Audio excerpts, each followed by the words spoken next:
Alcor is pleased to welcome you all to today's webinar. Founded in 2008 and headquartered in California, Alcor Solutions is a global cloud advisory and implementation services company serving clients in multiple geographies, including North America, Europe, Japan, and India. Our consultants provide advice to leading businesses on cloud platforms, architecture, enterprise service management, and integrating IT service delivery. Our clients include Global Fortune 500, as well as leading organizations in multiple industry verticals. Alcor is pleased to be a gold partner with ServiceNow.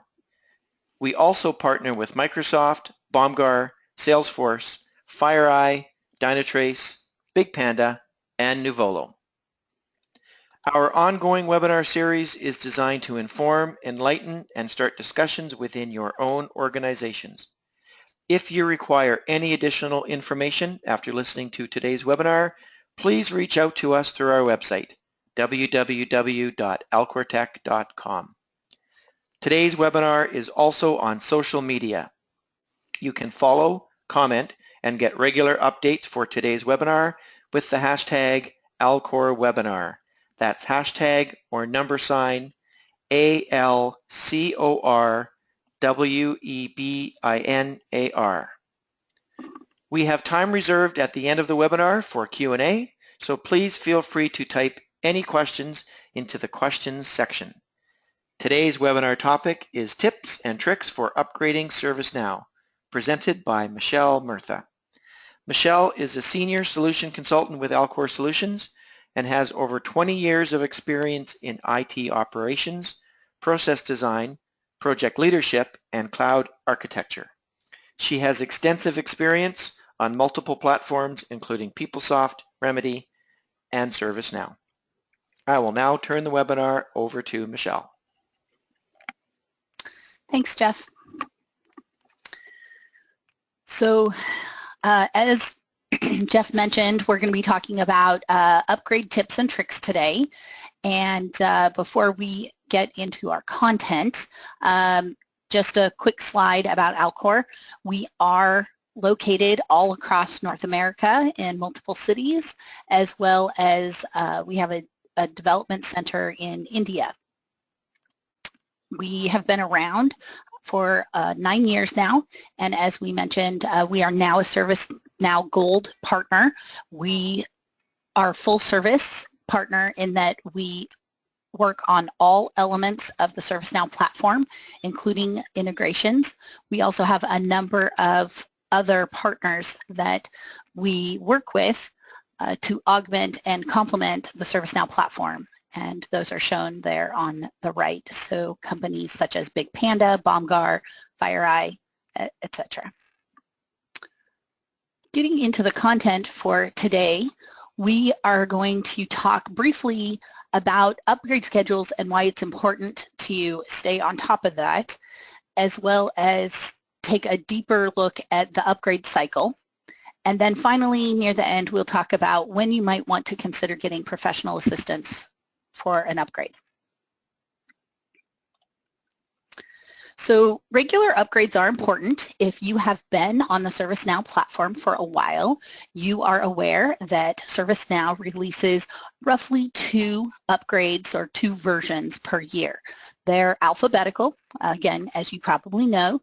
So they started with Aspen many years ago, and we are all the way up to Istanbul alphabetically. My guess is that the audience is probably on a combination of Geneva, Helsinki, and some of you may have already adopted Istanbul. Jakarta is right around the corner for us. So knowing that ServiceNow is releasing these upgrades every, like I said, roughly 6 months, why do we want to keep on top of it? Well, the most common reason clients want to upgrade is because there are new features being released every 6 months. Sometimes those features are in modules you've already implemented, and sometimes they're brand new modules or in modules that you haven't yet implemented. Even then, though, there are other reasons outside of new features that you should consider upgrading. One that some of you may have already run into is that ServiceNow support expires for older versions after about a year to 18 months. So with that in mind, if you are on an older version, they will do their best to help you, but you're really not on a supported version any longer. In addition, sometimes there are bugs and defects that happen in the ServiceNow software. And I had one client who we found a defect and we had to report it, but we were on an older version that was still under support with ServiceNow. However, the answer that came back from ServiceNow support was, well, this is fixed in the next version. So if you upgrade, your defect will be fixed. So they weren't interested in giving us any kind of a hot fix because they'd already developed it in the next version. Hopefully you're aware that your upgrades are already included in your license costs, that there's no additional money that you need to provide to ServiceNow in order to take advantage of the upgrades. Obviously, there is time associated with doing the upgrades, and that time can be done internally by your own ServiceNow support team and your users, or you could reach out to a professional organization such as Alcor to help guide and lead you through that upgrade. And that there would be costs associated with that.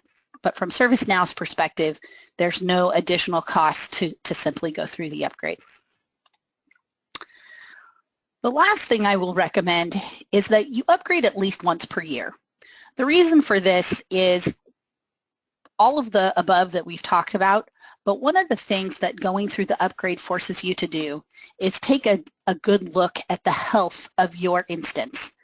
And anything that is non-standard is going to come out during an upgrade process. So it will give you an opportunity to make sure that you're aware of where you might vary from out of the box or best practice. And always keep that in mind as you look towards future upgrades. You want to be careful not to get into customization sprawl, as that will impact your ability to support and also upgrade and take advantage of new features. So let's take a closer look at the upgrade preparation. So first thing you want to make sure you understand is the impact of this coming upgrade. So if you're considering upgrading, you want to take a look at what's going to change. Now, the most obvious place to find out information would be the ServiceNow release notes. I am aware that those release notes can get rather long, and so this is where it's very important that you don't skimp on this impact analysis, and you make sure that you understand of the modules you're using, what are the changes. Even if they're bug fixes, make sure you read through them and understand them. They may or may not be impacting you, but you want to be aware of everything that might be changing. If it's in modules that you are not using, the good news is you probably don't have to worry about that.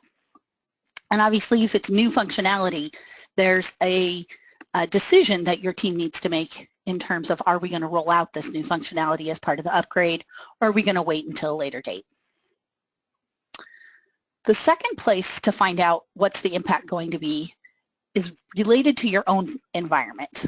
So you can have ServiceNow run what's called an ACE report, and what it will do is show you potential issues in your environment, specifically any areas that you've customized or gone away from best practice for the environment. One of the areas that does get upgraded occasionally is the user interface.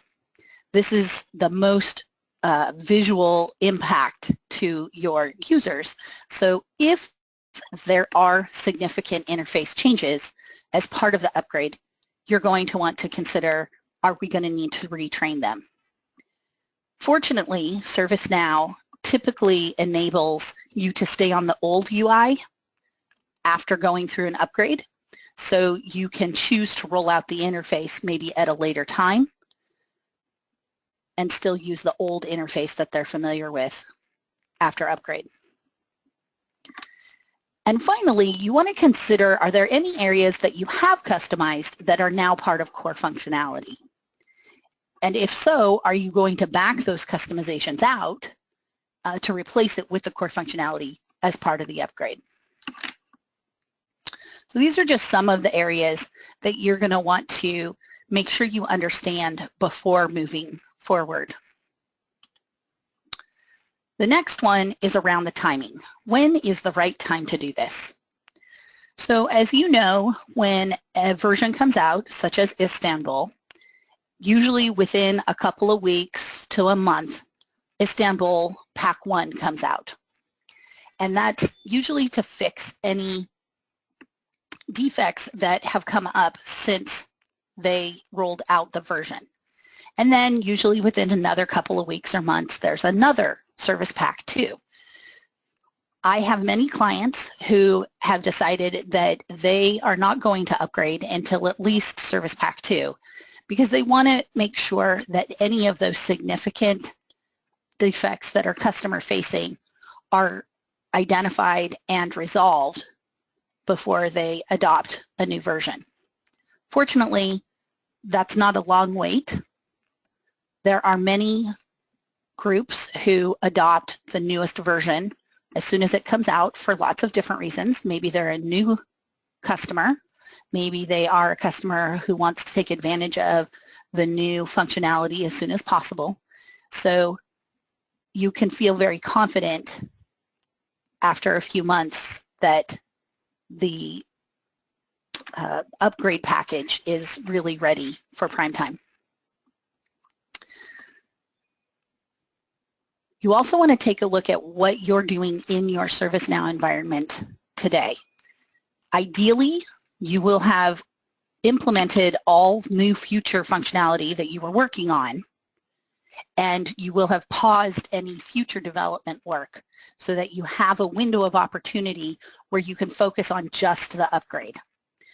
From a best practice perspective, a standalone upgrade is best because as you test, you will know that anything that isn't working is specifically because of the upgrade and not anything else that you may have introduced to the environment. And finally, think about the people and the users, especially if there's a lot of change that they're going to be looking at. If your organization is going through a large reorg or have a significant implementation of another tool, the last thing you want to do is pile yet one more thing on them. For many of the users of ServiceNow, it is their bread and butter. They may use ServiceNow more than they even use email. And you don't want to suddenly shift and cause them more stress if they're not really in a position to be able to adopt. So just be very cautious of change fatigue. The last thing is really around the environments and making sure that you understand what environments you're going to use for this upgrade. So 3 or more is really best, and I'm going to talk about why that is here on the next slide. If you do not have a test environment, I recommend that you consider purchasing one from ServiceNow. And then you always want to refresh from production, regardless of what environment you're using, before you apply your upgrade. That way it is as close as possible to production, and you are mimicking what that upgrade is going to look like in the production environment. Again, this is one of the main reasons why you want to make sure that you've completed all of your development work and implemented it before you do that refresh, because you will lose any work that you have pending in development when you do that refresh.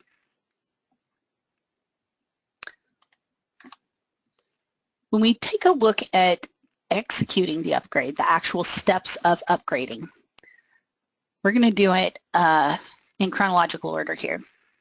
So in the development environment, as I just mentioned, you will refresh from prod. You will apply the upgrade, and the way you do that is you just request it from ServiceNow. And then don't forget to disable features you don't plan to use. Too many times clients just go ahead and apply the upgrade and they forget to take items out of the menu that folks aren't using, and that causes panic on your user side when you go live, because now they're seeing more things in the menu than you anticipated. So make sure that you disable those features. Again, if there were customizations that you plan to back out, make sure that you remove those. And of course, all of these things you're doing, be sure that you're capturing them in update sets. Do some basic testing and development, make sure that the core functions are working, and obviously develop any fixes if needed.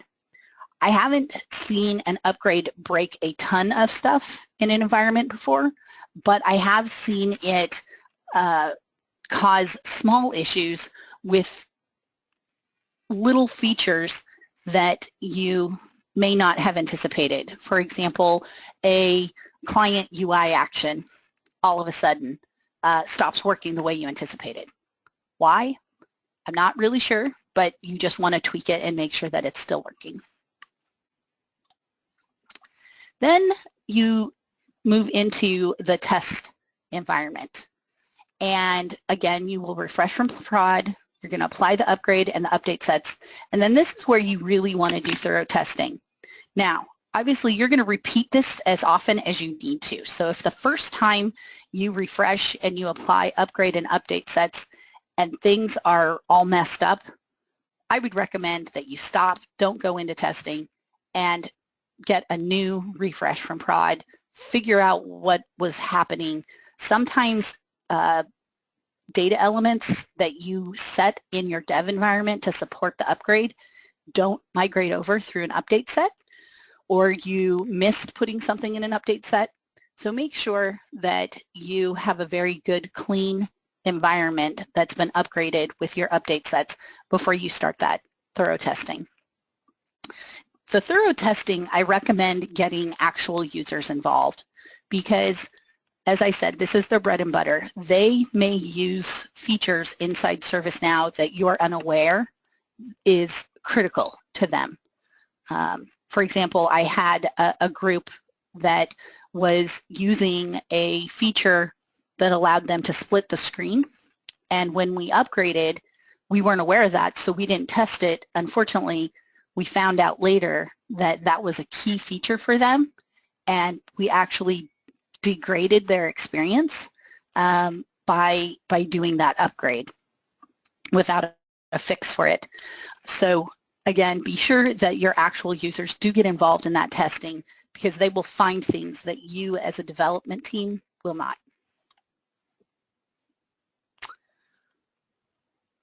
Do not skimp on communication. Even if you think your users are not going to have any impact, maybe it'll be invisible to them, because that can happen. Even if you think it's going to be invisible, please at least let them know that you're planning to do some maintenance on it. If there's any downtime, most upgrades usually have an hour to 2 hours of downtime. And really that downtime isn't so much because it takes that long to apply the upgrade.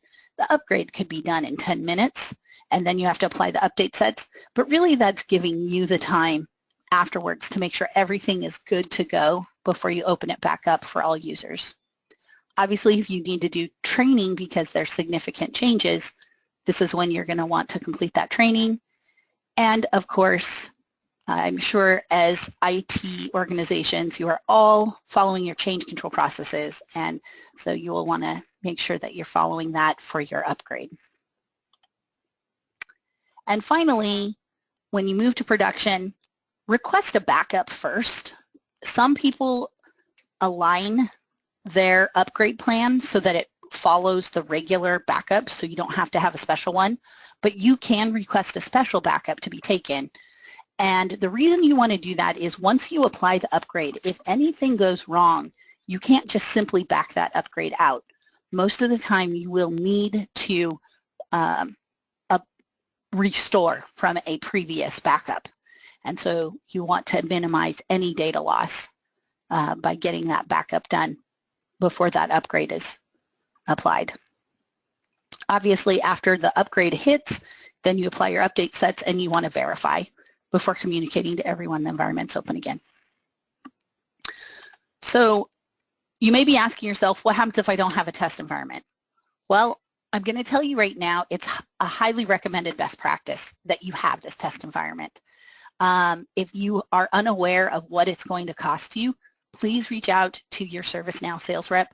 They are typically very reasonably priced environments, and you will find that they're very useful moving forward, not just for upgrades, but for all of your activities. The reason for it is if you only have dev and prod, you really don't have an environment to practice a migration in, because that's exactly what you're doing, is migrating from dev to prod. And if you don't have that sort of environment, you never get to practice migration. So the test environment becomes a very valuable tool in your toolbox to be able to practice migration. Again, making sure that everything that you anticipated moving over from dev, whether it's related to an upgrade or not, is migrating into the test environment.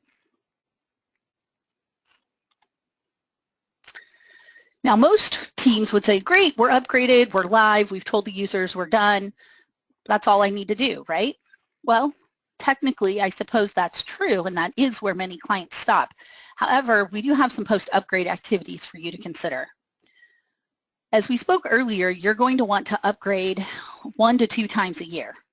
As a result, keep your test cases. There's no reason you need to rewrite test cases every single time. And in fact, with Istanbul, automated ServiceNow testing was introduced. So if that is something you're not aware of, please look it up. Let us know if you'd like a demo. And we hope that this really helps clients keep up on upgrades in the future, because they can run automated testing to verify all the core functionalities working. Again, document anything unusual. This is for you, not for us, not for ServiceNow, but if anything was odd that you had to do, again, whether it was a UI action that you had to manually change, if it was data you had to tweak, basically anything that you had to do outside of the simple just applying the upgrade is a good thing to keep documentation on, because when you do this again in 6 months to 12 months, you're going to want to go back to those notes and say, oh yeah, what did we have to do last time? And you can take a closer look. ServiceNow defects. So we love ServiceNow, and it's a fantastic platform, and they are a software company like any other. So yes, defects do happen. And so if you come across anything that is a defect in the core tool, be sure that you report it. They use that information. There's a couple of things they do with it. First of all, if they can get you a fix, they will. Even if it's a small, minor thing, still report it, because they want to know how many clients this defect is impacting, and that feeds information into their teams on what the priorities are. Obviously, they're going to want to fix defects that 25 customers have reported versus a defect only 1 customer has reported. So they're constantly using that data from their customers to make the product better. Now, as new features come into the platform through upgrades, you want to take a look at what are you planning to do with those features? Do you ever intend to use them? Where do they fit on your roadmap? Many of the new features are enhancements to modules that are already built into your license structure. So again, with Istanbul, one of the cool things that came out was the CAB, the online CAB functionality. As long as you're an IT service management user, or what they used to call an ITIL license, that's covered. You're not invoking any additional cost by simply using that new feature. Now, some of the new features, though, are definitely additional cost depending on what they are and who in your organization is going to use them. Some of the more recent examples of this has been some of the cloud management features. Those are licensed per node. They also have things like HR service management, and that's licensed based on the size of your organization. So some of those new features are going to invoke additional license cost, and some of them are not. So that's another piece to make sure that you understand how's that fit into your roadmap, and talk to your sales rep about what's it look like from a cost perspective? And finally, depending on how well your upgrade to prod went, if you had to make any fixes in prod at the end, particularly we see this around data elements, things like maybe group names or something of that nature, make sure that you do a refresh then back down into your non-prod environments so that those non-prod environments match production as you kick off your next round of development activities. Okay. When to call Alcor? Well, the reality is we're a full service partner, like I said, so you can really call us anytime for any reason related to the platform. But as we look at upgrades, when might you want to involve Alcor or another professional services organization? Customization is one of those things that can hurt a little bit. It can be a little tricky, and we have seen a lot of different environments with a lot of different functions and customizations. We also build a number of them, and so we know how to create custom code that will play well with ServiceNow, and also maybe how to dig into code that was maybe created some previous time and maybe tweak it so that it plays better in the future.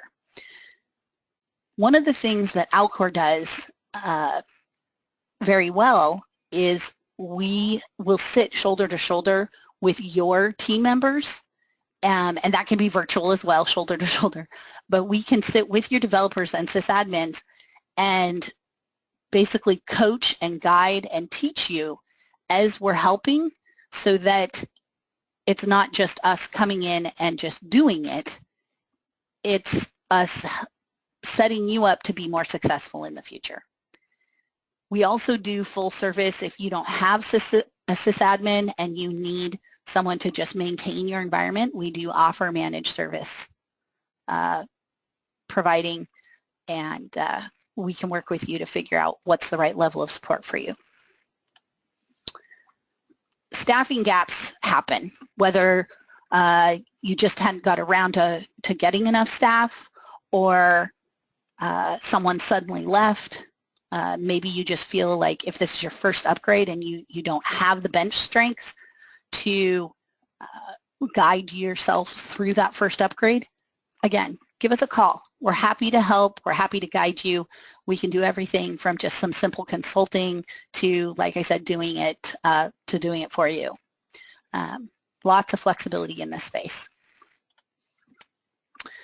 If you have a very short deadline to apply your upgrade in and you're not sure if you can make it, give us a call. There's a couple things we can do. One is we can simply talk to you and tell you whether or not that deadline's even reasonable. If it is reasonable, we may say, here's what you're going to have to do quickly, or what you're going to, this is the kind of staff you're going to need to do it. And again, we're happy to help fill in any gaps you might have. If your deadline is unreasonable, we're going to be very honest and tell you that. We are not the type of company that will say yes to everything simply because we think that's what you want to hear. We want you to be successful, and we know that in order for us to be a successful partner with you, you have to be successful. So that's our focus. And finally, if you walk into your sysadmin's office during an upgrade and they look something like this, give us a call, because something is probably not going well. Something is just off, and if you're having a hard time locating what the problem is, again, our developers have been doing this for years, and they can often spot problems faster than someone who's looking at maybe code for the first time. So let us know if you're just struggling, if you're frustrated, if you're pulling all your hair out. Give us a call. We will happily help in any way we can. And with that, I want to thank you guys for coming to the webinar today. Jeff, do we have any questions? Thanks very much, Michelle. Yes, we do. So before I get to that, as a reminder, please use the question section to ask a question on today's topic. So the first one actually is really easy and I can answer it. Will a recording of the webinar be available? Yes, it will be available on our website, www.alcortech.com. So that's the first one. The second one is, how do upgrades affect custom applications? That is a great question.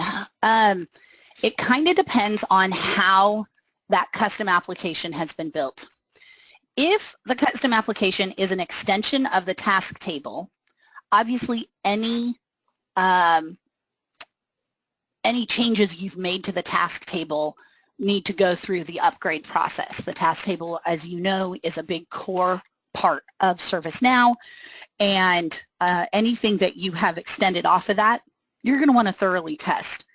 If it's more of a standalone application that you've written, more in the Create Now development suite, where you've got a completely custom table, completely custom security groups, a lot of times those apps aren't even touched by the upgrade because that code is completely foreign to ServiceNow. They're not ServiceNow objects, therefore there's no possible way they could have upgraded them. With that being said, you still want to thoroughly test those custom objects, because any platform level changes behind the scenes could have impacted, say, a security group or an ACL that you put in. So it kind of varies depending on how that custom app has been built. And again, if there's any doubt, if you have concerns, give us a call. We'd be happy to take a quick look and give you some feedback, and we can even help look at if it's a custom app that you've built, but maybe you've had trouble upgrading it in the past. We probably can help find some new ways for you to maybe rebuild pieces of it so that it will be easier to upgrade in the future. Okay, excellent. Is it okay to skip a ServiceNow release and upgrade 2 or 3 versions ahead of where we are? We are currently on Geneva and are considering an upgrade to Istanbul. Will anything break if we don't implement Helsinki first? That is a very excellent question. Yes, you can skip. With that in mind, though, and I'm going to back up my slides here just for a second we want to go to the preparation. So right here on your ServiceNow release notes, well, now you're going to have 2 ServiceNow release notes to dig through, because if you're on Geneva, you're going to want to read and understand everything that changed in Helsinki, which Helsinki was a very large release. And then you're going to want to read up on the Istanbul version. Istanbul wasn't quite as big in your core ITSM functionality, but a lot of new functionality came out in some of the other modules that you may not be using. For example, the customer service module had some pretty significant changes made in Istanbul, but many customers aren't using customer service management yet. So that would be the one thing that you're going to want to understand is what is everything that's changed. If you get behind by more than, say, 2 releases, you may want to consider, especially if the problem has been you can't upgrade because of somehow either customizations you've made in your environment. For example, we had a client who was stuck on Eureka. That's right. They were stuck on Eureka. They had done too many customizations. When they tried even moving to Fuji, it didn't go well. And by the time we started engaging with them, we were on the cusp of Helsinki coming out. And when we looked at it, we said, you know, it's going to be hard to migrate your environment to Geneva. It may be better for you guys to stop doing all these customizations and realign to core best practice, which is what they ultimately ended up doing. And we ended up building them a brand new, fresh environment, and then migrating data that those still needed. Okay, thank you. Okay, so we have had difficulty keeping up with ServiceNow upgrades. What can we do to make it easier to upgrade in the future?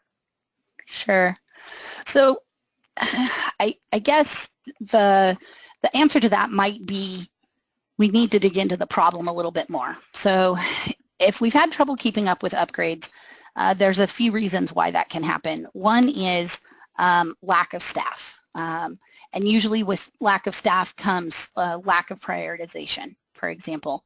So this is why I think part of it is you want to plan ahead and you want to say every year we should upgrade at minimum.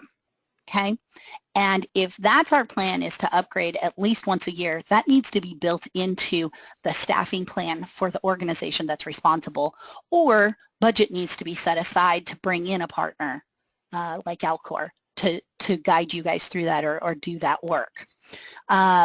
So I'd say first and foremost, take a look at the planning around that. If you haven't planned for upgrade, it's going to be difficult to do an upgrade. If you've planned for it and it's more of a technical challenge, then again, maybe pulling somebody in like Alcor to take a look at what were the challenges you've had in the past. Let's take a look at that code. And again, what you want to do is try and adhere to ServiceNow best practices. So sometimes people build out custom scripting when really they could have done what was needed with a UI action or a business rule. And so those are the types of things that we will look for. And then lastly, I'd say if another reason why you guys haven't done upgrades is because of the level of effort required to do testing, let's get you up on Istanbul and take a look at automated testing, because I think that is going to be a game changer for some organizations as they can then do automated testing for a majority of the basic tests post-upgrade. Okay. All right. Cool. We've got some follow-up questions regarding the customization questions. Yes. So it says here, when you say remove unneeded customization, can you give an example of how to do this? Sure. I'm trying to think of a really good example of something that came out in a recent functionality or a recent upgrade. Sure. I'm going to talk about security, IT security and security operations. So some IT organizations, they get their incident and change module up and running, and then their IT security group or information security group sees it, and they get all excited and they want to be able to track their incidents as well. But it's a little tricky because they don't want anybody else to see their stuff, and they want a slightly different screen. And so a number of clients started to build a custom security operations tracking system. And then in, oh my goodness, I can't remember if it was in pieces in Geneva. I want to say some of it came out in Geneva and then more came out in Helsinki. But ServiceNow actually created what they call a scoped application for security operations. And so a lot of groups who had built their own custom security operations wanted to stop using that function and adopt the actual out-of-the-box security operations module. So in that particular case, it wasn't just a simple, oh, okay, turn off, these screens, because there was data and they wanted that data migrated. So we ended up coming in and doing some setup of the security operations module and migrated their data in.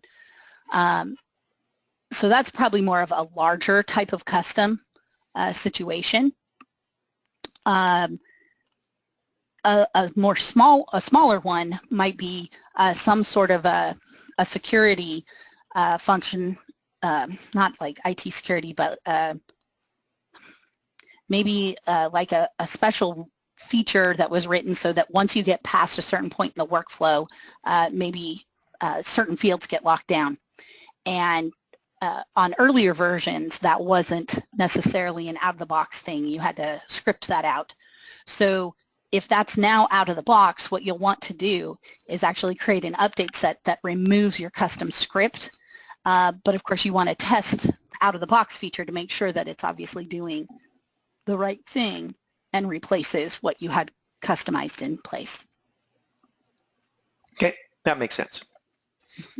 Okay. Let's see here. Where's the other one that's associated with customizations? I can't find it. Okay, here we go. Here's another one. What do we need to do when we are upgrading for scoped applications? Do we need to take care of anything?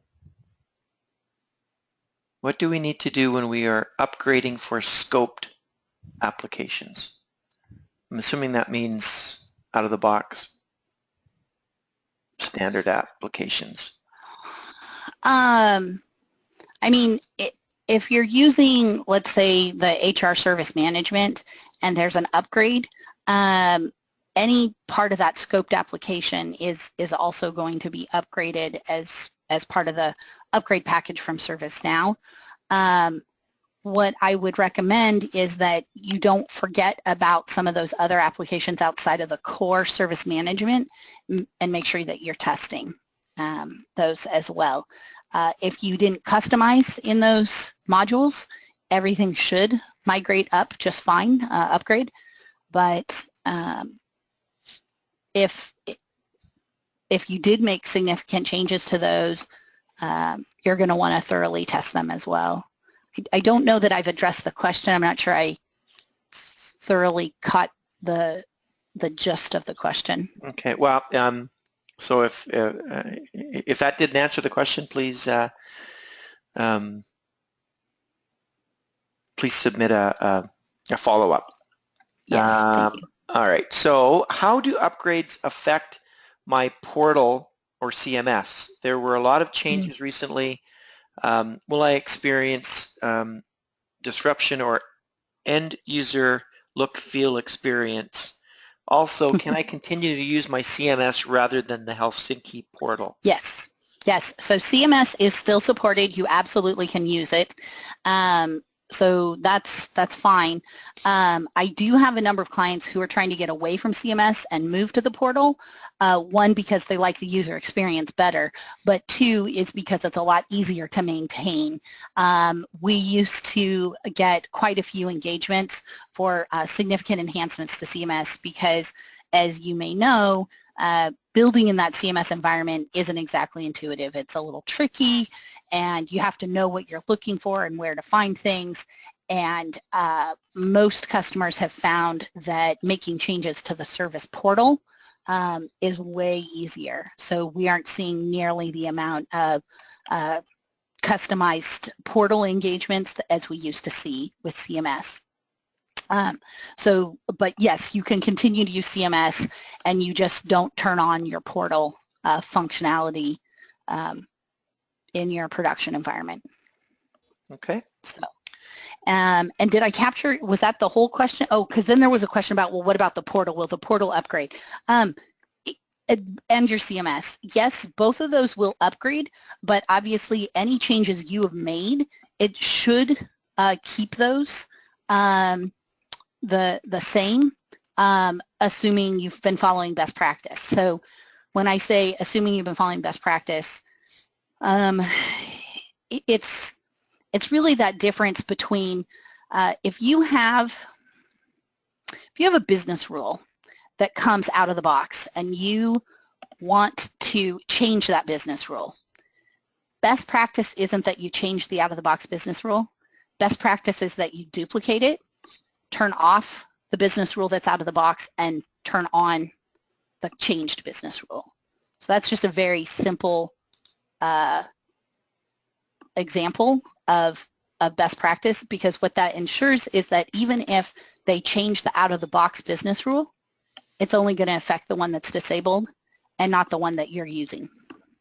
So keep that in mind. Okay. All right. How far behind can we be before support is discontinued for that version? Sure. So ServiceNow typically supports about 3 versions at a time.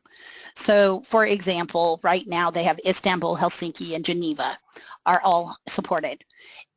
Folks who are on Fuji have been getting a lot of pressure from ServiceNow to get off of Fuji because I believe they just ended support from, I want to say, the end of January.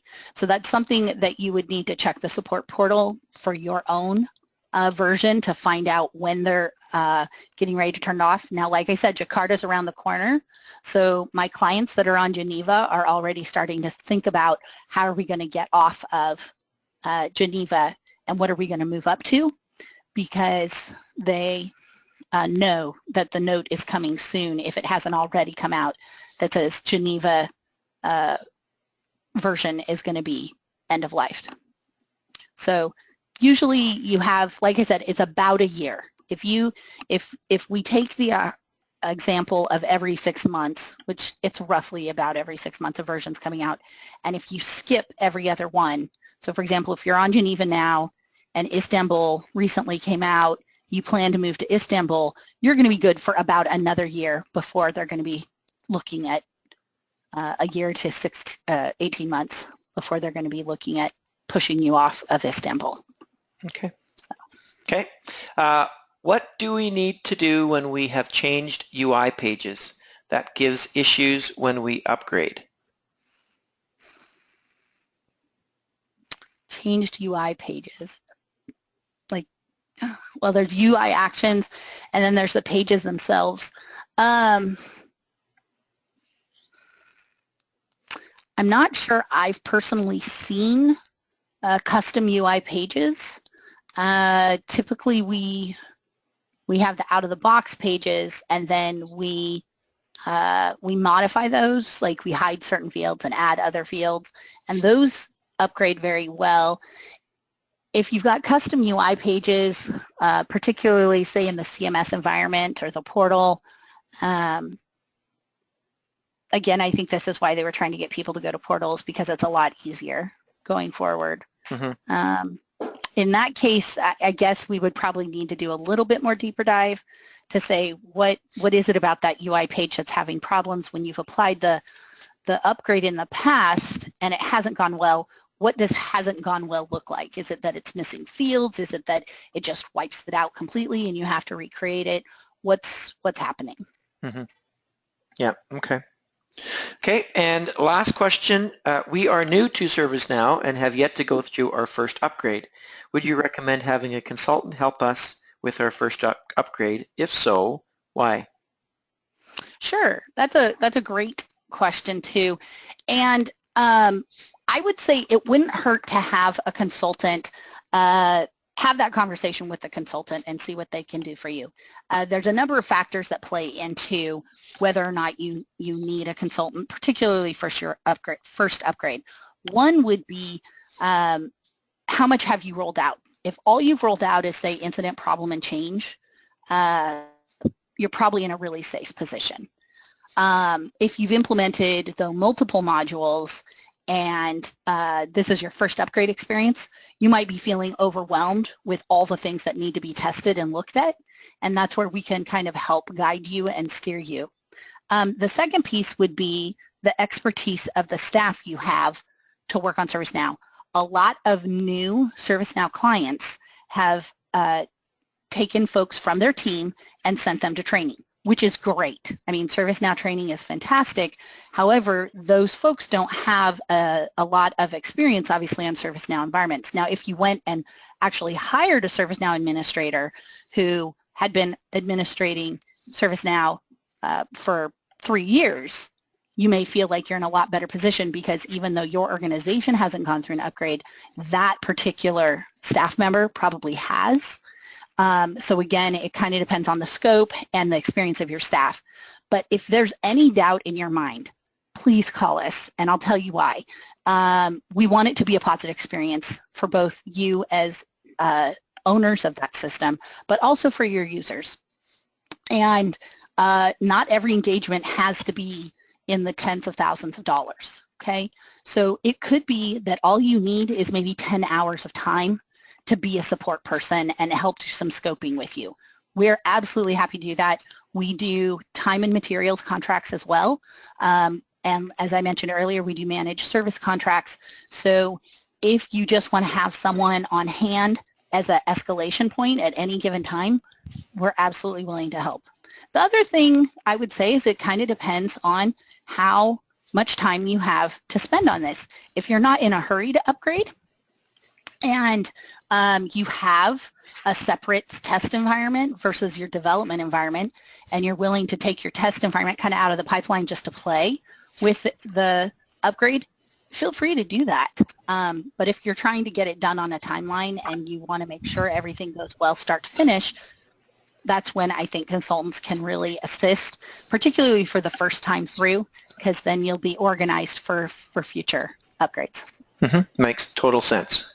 Great answer.